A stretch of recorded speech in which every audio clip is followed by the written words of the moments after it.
Null space क्या होता है? The solution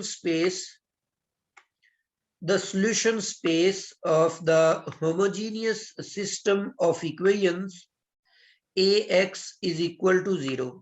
लीनियर इक्वेशंस का जो सिस्टम होता है जिसकी राइट हैंड साइड 0 होती है, मिसाल के तौर पे यहाँ पे हम इसको 3/3 के लिए राइट कर लेते हैं, जैसे A1 1x 1 है और प्लस A1 2x2 है और A1 3 और x3 है, इक्वल टू आपने लेना है 0। इसी तरह सेकंड इक्वेशन आपके पास A21 x1 लेंगे और A22 x2 आ जाएगा और इसी तरह A23 आ जाएगा और x3 आएगा, ये भी इक्वल टू 0 आएगा। और थर्ड आपके पास इक्वेशन है A31 x1 आएगा और A32 x2 आ जाएगा और A33 और x3 आएगा। अभी आपके पास 3 लीनियर इक्वेशंस का एक सिस्टम है, इसकी राइट हैंड साइड जो है वो है 0। तो ऐसे सिस्टम को हम होमोजेनियस सिस्टम का नाम देते हैं।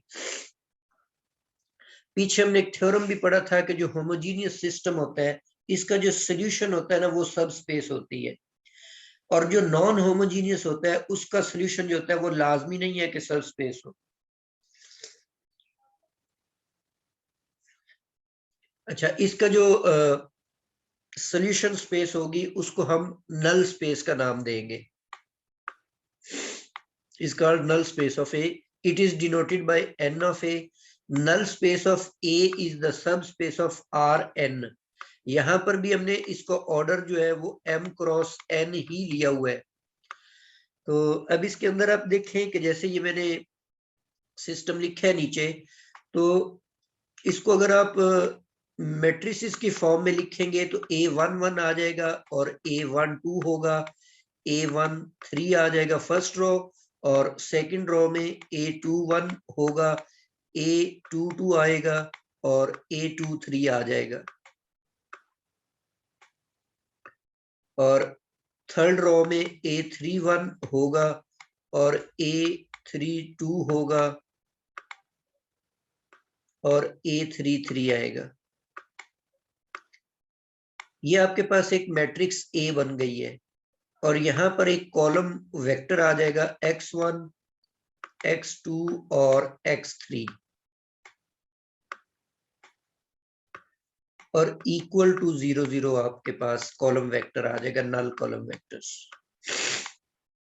अब इसमें देखें ये जो मैट्रिक्स है इसका ऑर्डर है 3/3।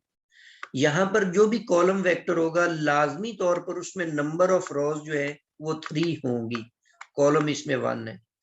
तो इसका मतलब है कि ये जो मल्टीप्लाई करने के लिए इन दोनों का सेम होना जरूरी है। इसका मतलब यहाँ पर जो n होगा उतनी ही रोज होंगी, आपका जो भी वेक्टर बनेगा सॉल्यूशन वेक्टर बनेगा। तो इसका मतलब है कि जो सॉल्यूशन वेक्टर होगा बेसिकली वो n की सब स्पेस में से होगा। तो इससे हमने ये कहा कि नल स्पेस ऑफ A जो है ये कंसिस्टिंग ऑफ n वेक्टर्स और n एलिमेंट्स पर मुश्तमिल वेक्टर होगा और Ax इज इक्वल टू 0 का ये सोल्यूशन होगा। अच्छा, नल स्पेस की डायमेंशन निकालने का तरीका कार ये होगा कि n में से रैंक को माइनस कर देंगे, n में से हम रैंक को सब्ट्रैक्ट करेंगे।